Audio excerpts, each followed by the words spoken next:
Hey, everybody. Today we're going to talk about achieving work life balance. I'm going to specifically focus on the challenges that arise if you're in the accounting profession and subject to all the tax deadlines in the tax year. So, if you want to learn a little more, stay tuned and let's get started.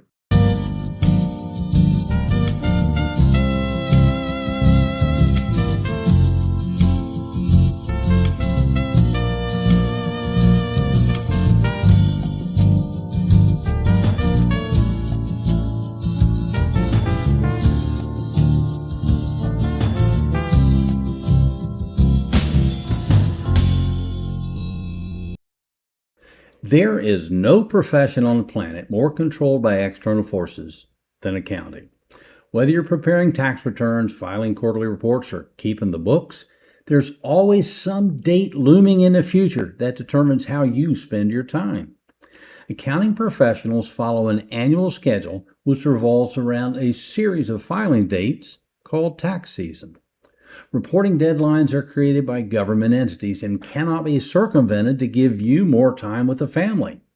So, how are you ever going to achieve work life balance when the game board is already stacked against you? There are two major components that manifest themselves as the villains in this quest to gain work life balance in your industry.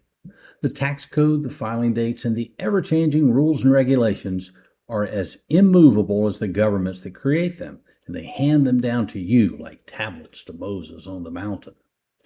The other elusive puzzle piece is time itself. Equally outside our control are the number of hours in a day, minutes in an hour, and seconds in each minute. When it comes to time, this playing field is unfortunately level for everyone. Some may get extra innings and others are retired early. But while we're in the game, we do not have the ability of making more time. So, manage your time better. That was the mantra of decades past. With the onset of digital calendars, people who were willing to project their schedules could plan out years in advance, down to the minute. These systems were useful and helped many people increase efficiency on how they spent their time. Micromanagement of your time can increase productivity significantly, but to have maximum impact, you essentially have to yield control of your life to your schedule. How long can you be a slave to this self-imposed life before you feel like you lost yourself somewhere in the process? The problem with projecting too far into the future is that we cannot accurately predict all the things that can disrupt even the best laid plans.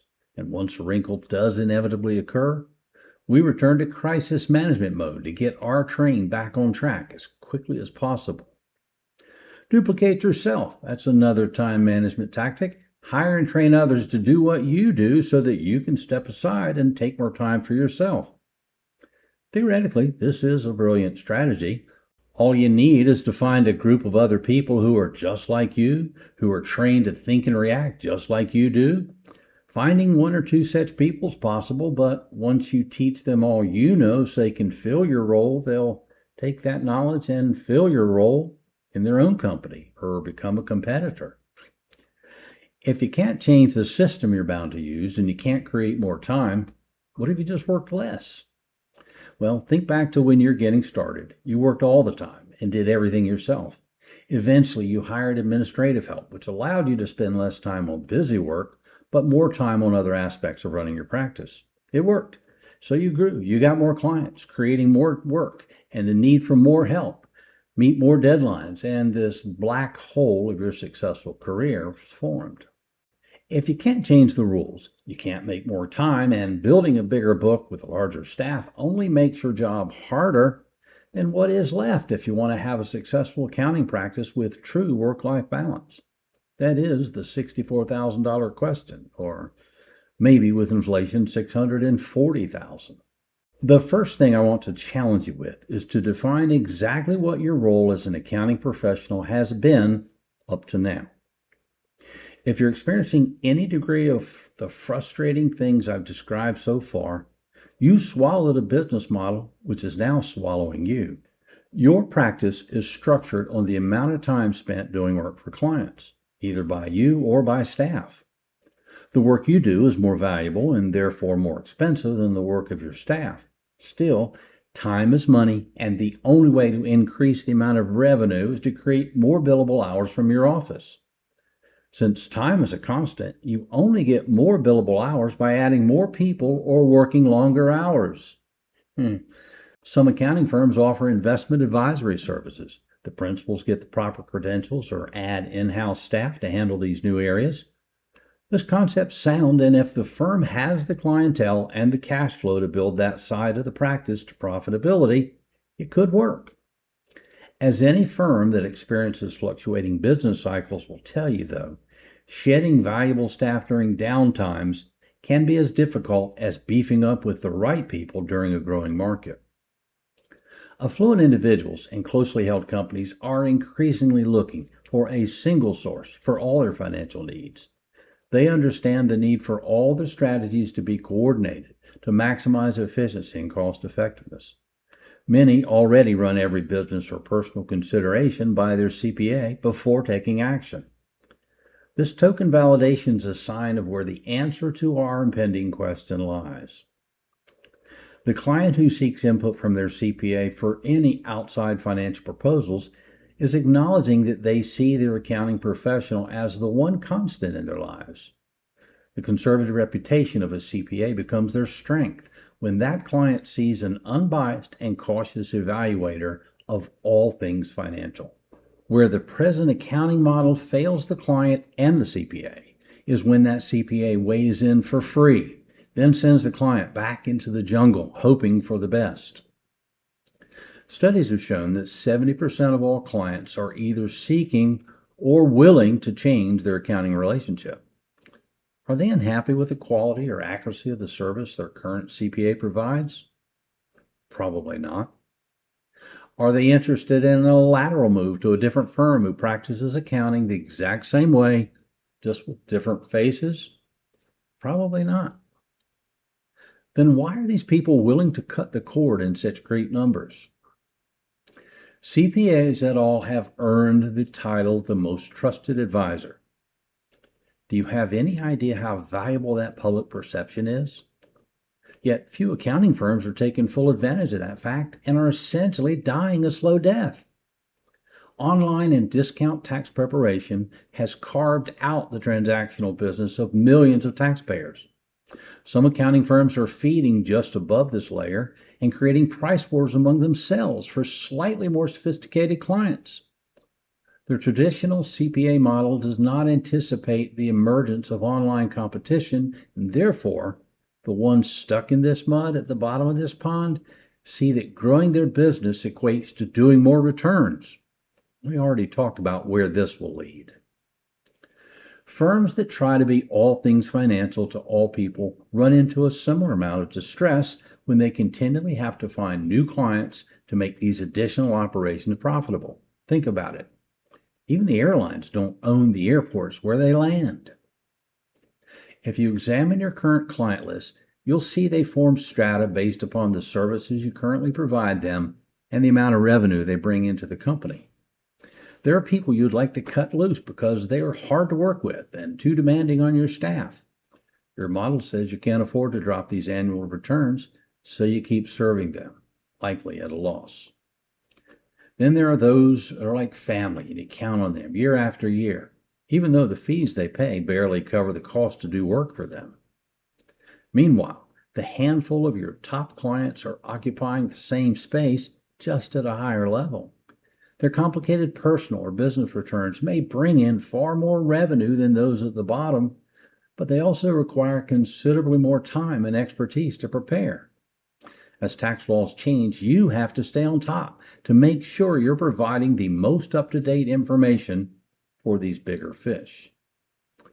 You do remember we were going to talk about work-life balance? Well, I wanted to first paint a picture in your mind of why everything you may have already tried didn't work, before I give you some hope that this dilemma can not only be solved, but can help you reach levels you never dreamed possible. So far, we've eliminated all the standard ways people have tried to grow accounting practices only to have less personal time available. Now we need to explore a different avenue that you may have considered but didn't really know how to get started. If I asked for the number of years you've been practicing accounting, I bet we would find the average principal has several decades of work experience. I did ask you earlier to consider what your role as a CPA was up to this point. With few exceptions, I would expect your answer to include the word taxes. Sure, that's what you do. Well, that's also why you become beholden to a schedule that's usurped your life since you entered this business. It's one of the two certainties, right? Well, have you had a discussion with your clients about the other one? I mean, in the saying, it actually comes before taxes. So why not? I mean, large estates still owe taxes after death. Isn't the finality of death a major concern of your clients? What happens when? Fill in the blank. By focusing on taxes, you've convinced yourself that you're helping your clients with their financial affairs, and on some level you are.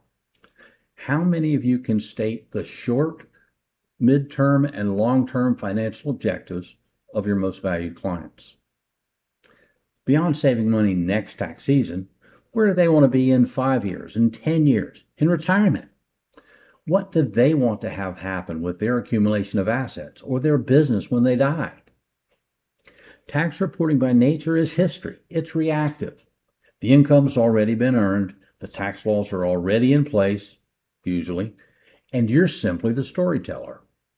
A good accountant knows how to tell that story in the most favorable way for the client, but they cannot change the major details that have already occurred. Tax planning involves preparing for the future. I know a lot of CPAs help clients choose a business entity, determine spending techniques for deductions and the like. These are tax planning strategies, but they're mostly short term. What happens when the owner of the business dies, or their partner dies, or a key worker dies? Does your tax planning involve any of those? What if the owner became disabled for an extended period of time or could not go back to work? If your client has business partners, what are their goals in each of these circumstances with this shared interest they have in your client's company? Does your client ultimately want their business to be sold or stay in the family? Have they made better plans for that option than Joe Robbie? If a CPA is the most trusted advisor to affluent individuals, then who better to become the hub of all these conversations? Does that mean the CPA should be able to offer expert advice on all the specialty areas that will arise? No, they don't have to, if they have a team of other professionals they work with and trust. I know, you're thinking I'm talking about third-party referrals. If you've been around long enough, you've experienced the concern and maybe the disaster that can occur when one of these referrals didn't suit your client, and you suffer the consequences. Why would you ever want to go down that road again? Well, you wouldn't, and you shouldn't. Wait, I thought you were saying not to bring these advisors in-house because it's too expensive, but not to refer them out because they lack control? Exactly. Neither of those is what you want. Have any of you ever had a general contractor as a client? Or maybe you've hired one to build something for you. Think about the way they do business. They're employed by a property owner to build or remodel their new home, office, or building. Most contractors do not have a large staff of trade workers. They use subcontractors, people or companies who perform the specific tasks required on a project, like plumbing, electrical, HVAC, steelwork, wood framing, sheetrock, insulation, trim and cabinetry, painting, roofing, you know the list. The contractor is the one person on the job the client interacts with, and the one who makes sure that the work of each subcontractor meets the quality standards and follows the plans and specifications. You, as the focal person for all of your clients, can offer every type of planning and implementation of financial matters any of your clients need. All you have to do is find the connections to put the team together to construct whatever's needed. You could assemble your own group of specialists to put on speed dial, but that would not free up your time. It would actually require more of it. Instead, you need to find the contractor with the hookups already in place and make them your back office consultant. Where subcontractors are their own business entities in construction, The consultant and all the financial specialists are also separate businesses and therefore relieve the accounting firm of carrying any cost when not in use. When their services are utilized, the client covers the expense of the specialty firm. Unlike a referral, however, these team members are managed through the CPA and their work must pass through the accountant before it is presented to the client. This accomplishes two important differences. It keeps the client focused on their CPA as the one solving their problems, and it keeps the accountant in control of every part of their client's financial life without having to do all the work. Where this begins to give the CPA a different level of control over their time is that it creates a complete ecosystem where the accountant becomes the go-to person for whichever clients they choose. Expanding services far beyond just tax reporting provides a level of connection which helps lock the relationship between the client and the CPA. These fully served clients learn to rely upon their CPA, not just for tax returns or occasional financial opinions, but for everything. Let me explain what I mean by using the term ecosystem. All right, look at your phone. If you have an iPhone, I know you're proud of it. You paid enough for it. I bet you also have other Apple products like tablets, smartwatches, laptops, nanos. Now, even if you don't have an iPhone, think about if you use any other Apple products or if you're considering changing to an Apple phone or an Apple product next time you replace something. What Apple's done so successfully is create an ecosystem where all the products meld together so fluidly, it encourages users to become a single source customer. Since Apple and non-Apple products do not play well together, it discourages diversity among the devices used by an individual. To make a change would require more than just buying a new phone. When your practice can handle all your clients' financial matters, you too can create an ecosystem where it will be difficult for them to ever venture away from your firm. This relationship gives rise to a new way of billing clients based upon value added rather than time spent. What do loyal Apple customers pay for the latest iPhone now? Whatever they're charging. Why continue with a decreasing value per client, which forces you to increase the total number of clients with added staff needed to serve them? By becoming the go-to advisor for your top-tier clients and exponentially increasing their value to the firm, you can pick and choose how to spend your time with fewer, more stable, and more profitable clients. The CPA firm of the future will be a one-stop shop that successful business people will rely upon to handle all aspects of their estate and financial matters. The accounting firm will be able to assemble a unique virtual family office for every high net worth client, offering them a level of control over their financial lives previously out of reach. The accountant will be able to manage a short list of affluent clients whom they service throughout the year on a schedule they create. Tax reporting simply becomes another cog in the wheel of many tasks performed for this client. With a dynamic planning process in place, tax deadlines would become anticlimactic. For CPAs, EAs, and other accounting professionals, this is your best opportunity to get off the tax season treadmill. You can define your own market space in an industry which has long hijacked your ability to achieve work-life balance. You can make more money with fewer clients and smaller staffs. But first, you must step out of this narrow lane which confines your practice. Change can be frightening. People have a tendency to accept less of a certainty than risk more pursuing something unfamiliar. For those accountants who help create the stereotyped image of risk-averse professionals, or those who feel they're simply too old to plot a new course, I have another thought for you to consider. If you could double the value of your practice in the remaining years of your career, would it have an impact on the quality of your retirement? Where will your firm be in 10 years? More importantly, where will you be? If you see your future as more of the same and you're okay with that, I wish you well. But if you do not want to serve a life sentence to tax deadlines, then I hope I've given you something to think about. There is another way. This team-based model to which I refer is not conceptual. It's been implemented in other countries and in your own backyard for decades. It's not been intentionally kept a secret, but it does require an open mind to grasp how significantly it can and will eventually change your entire industry. As accountants, all of you understand the significance of that steep upward growth curve of something new.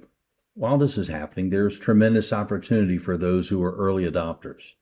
Imagine being able to pick your clients and name your price for the work you do for them and essentially have no competition for what you offer. As you know, there will come a time when the unique aspects of this model become commoditized, and at that time, you'll lose the competitive advantage that currently exists.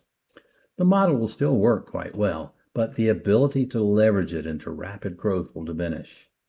As more accounting firms move their practice into this lane, companies like Amazon, who dominate their market, do so because they entered it early and perfected it.